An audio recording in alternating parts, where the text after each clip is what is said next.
Thomas কুন, যিনি একজন অত্যন্ত গুরুত্বপূর্ণ ফিলোসফার্স অফ সায়েন্স।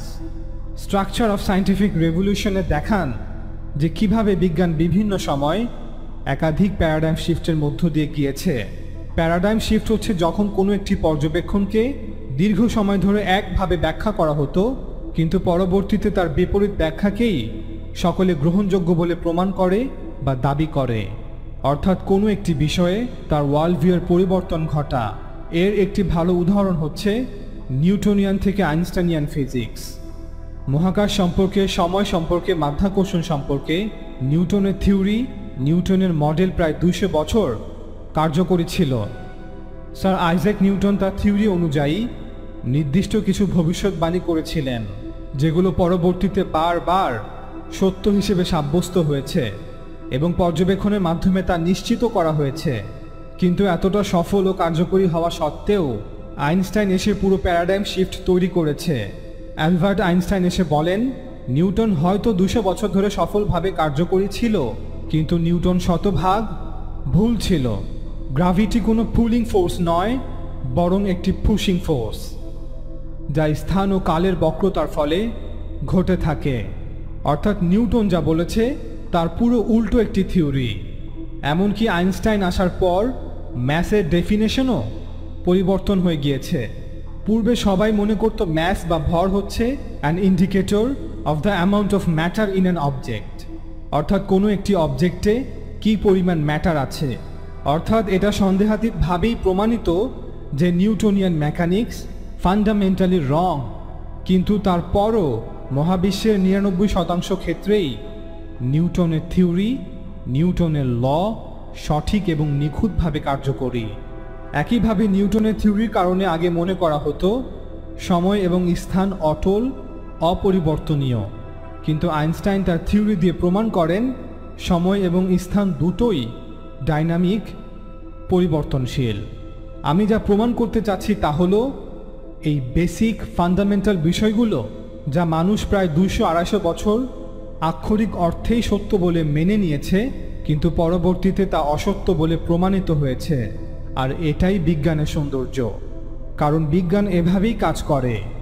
এটি ছিল একটি ক্লাসিক্যাল এক্সাম্পল যে বিজ্ঞান মূলত কি এবং বিজ্ঞানের প্যারাডাইম শিফট কি। দ্বিতীয় আরেকটি গুরুত্বপূর্ণ বিষয় হলো even if the theories are wrong, it can work. অর্থাৎ থিওরি ভুল হলেও তা কাজ করে। এর একটি উদাহরণ হলো ফ্লোজিস্টোন থিওরি। এটি একটি থিওরি যা কেমিস্ট্রিতে ব্যবহৃত হয়েছিল নাইট্রোজেন আবিষ্কার করার জন্য। যদিও এই থিওরি ব্যবহার করে নাইট্রোজেন আবিষ্কৃত হয়েছে, কিন্তু পরবর্তীতে এই থিওরিটি ভুল প্রমাণিত হয়। তৃতীয় আরেকটি গুরুত্বপূর্ণ বিষয় হলো theories work even when they contradict each other. অর্থাৎ একাধিক থিওরি একটি আরেকটি বিপরীত হওয়া সত্ত্বেও কাজ করে। বর্তমানে ফিজিক্সে অত্যন্ত সফল একটি থিওরি হচ্ছে জেনারেল রিলেটিভিটি, আপেক্ষিকতার সাধারণ তত্ত্ব, যা আইনস্টাইন উপস্থাপন করেন। এবং আরেকটি অত্যন্ত সফল থিওরি হচ্ছে কোয়ান্টাম মেকানিক্স। কিন্তু সমস্যা হলো এই দুটি থিওরি এবং তাদের বেসিক অ্যাজাম্পশনস একটি আরেকটির বিপরীত। দুটো থিওরি একই সাথে সঠিক হওয়া অসম্ভব। একটি সঠিক হলে অপরটি অবশ্যই ভুল। কিন্তু বিজ্ঞানীরা কখনো এই কথা বলেননি যে আমরা একটিকে বাদ দিয়ে অপরটি গ্রহণ করছি, বরং থিওরি দুটির মধ্যে সাংঘাতিক বৈপরীত্য থাকা সত্ত্বেও বিজ্ঞানীরা দুটোকেই সমান তালে ব্যবহার করছে। বর্তমানে অনেক ফিজিসিস্ট, থিওরিটিক্যাল ফিজিসিস্টরা দুটো থিওরিকে মিলিয়ে নতুন আরেকটি থিওরি বানানোর চেষ্টা করছে, যাকে তারা নাম দিয়েছে কোয়ান্টাম গ্র্যাভিটি, কিন্তু কেউই এখনও তা করতে সক্ষম হয়নি। আরেকটি অত্যন্ত গুরুত্বপূর্ণ বিষয় হলো science changes even if it works. বিজ্ঞান পরিবর্তনশীল, যদিও তা অত্যন্ত কার্যকরী। আপনি ফিলসফি অফ সায়েন্সের যে কোনো বই দেখুন, সকল ফিলোসফাররা একমত।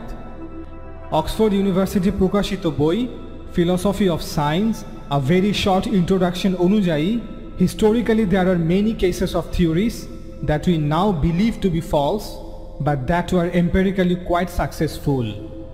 ঐতিহাসিকভাবে এমন অনেক থিওরি যেগুলো আমরা এখন মিথ্যা বলে জানি, তা একসময় এম্পেরিক্যালি অত্যন্ত সফল ছিল।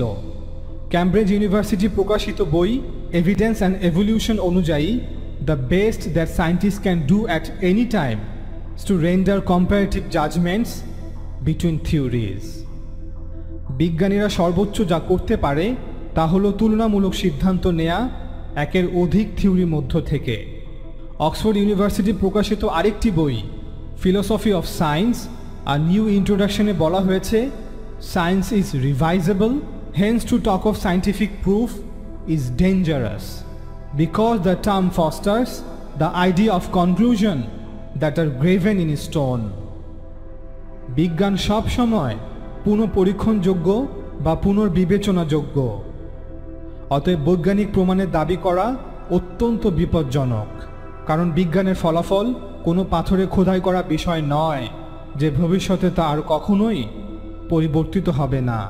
এমনকি বর্তমান বিশ্বের সবচেয়ে বিখ্যাত ডারউইনিস্ট বিবর্তনবাদ প্রচারক রিচার্ড ডকিন্স তার বই আ ডেভিলস চ্যাপলেনে বলেন, we must acknowledge the possibility that new facts may come to light which will force our successors of the 21st century to abandon Darwinism or modify it beyond recognition. আমাদেরকে অবশ্যই এই সম্ভাবনা স্বীকার করতে হবে যে এমন নতুন কোনো তথ্য প্রকাশ হতেই পারে যা একবিংশ শতাব্দীর বিজ্ঞানীদেরকে ডারউইনবাদ বর্জন বা তার আমূল পরিবর্তনে বাধ্য করবে। আরেকটি অত্যন্ত গুরুত্বপূর্ণ বিষয় হচ্ছে ন্যাচারালিজম বা প্রকৃতিবাদ। ন্যাচারালিজম মূলত দুই ভাগে বিভক্ত বা এর প্রকারভেদ দুটি, এক মেথোডোলজিক্যাল ন্যাচারালিজম, দুই ফিলোসফিক্যাল ন্যাচারালিজম। ম্যাথোডোলজিক্যাল ন্যাচারালিজম হচ্ছে যখনই আমরা প্রকৃতিকে দেখব সব সময় তাকে প্রকৃতির নিয়ম কানুন দিয়েই ব্যাখ্যা করব, প্রকৃতির কোনো ঘটনাকে প্রকৃতির বাইরের কোনো কিছু দিয়ে ব্যাখ্যা করব না যা অতি প্রাকৃতিক বা অশরীরী।